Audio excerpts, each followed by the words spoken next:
Good morning, everyone. Today I'm going to talk about an important concept in physics known as density pressure. This topic helps us understand how materials behave under different conditions, especially when they are compressed or subjected to external forces. So let's begin by defining what density pressure actually means. What is density? Density is a physical property that shows us how much mass is contained in a certain volume. It tells us how much tightly packed the particles of a system are. Its units are grams per cubic centimeter and kilograms per cubic centimeter. What is pressure?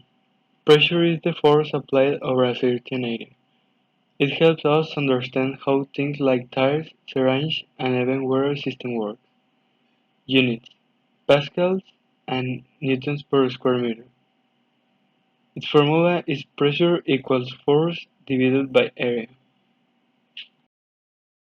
Okay, density pressure is not a standard term used frequently in physics, but it can be interpreted as the pressure that arises due to the density of a material or a fluid. In many physical systems, especially in fluids and gases, the pressure increases as the density increases.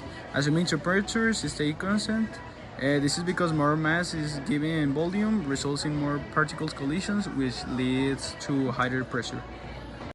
We will perform a simple experiment to see how density works using a glass of water and several small objects. Materials: once transparent glass of water. Small object: plastic cup, coin, earth, piece of sponge, etc. Steps: fill a glass with water. Drop each object into the water one by one. Observe taste its float or snake. Record the results for each object. Well, I'm going to do the experiment. First, I'm going to throw the eraser. The eraser goes down. Then the sponge.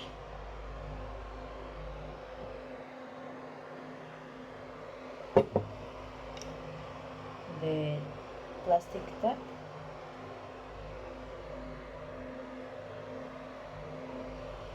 And last, the coin.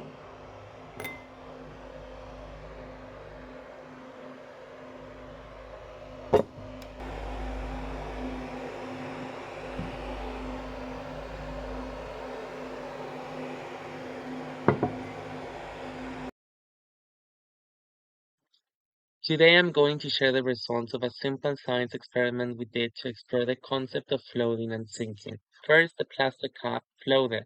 This is because it's less dense than water, meaning it's light for its size. Next, the coin sunk. Coins are made out of metal, which is heavier and denser than water, so it goes straight to the bottom. The sponge piece floated as one.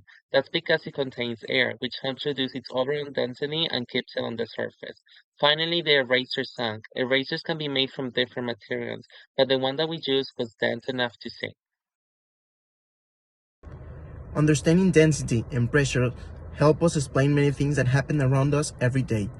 Whether it's floating objects, diving, or designing machines, these physical properties are key in science, engineering, and technology.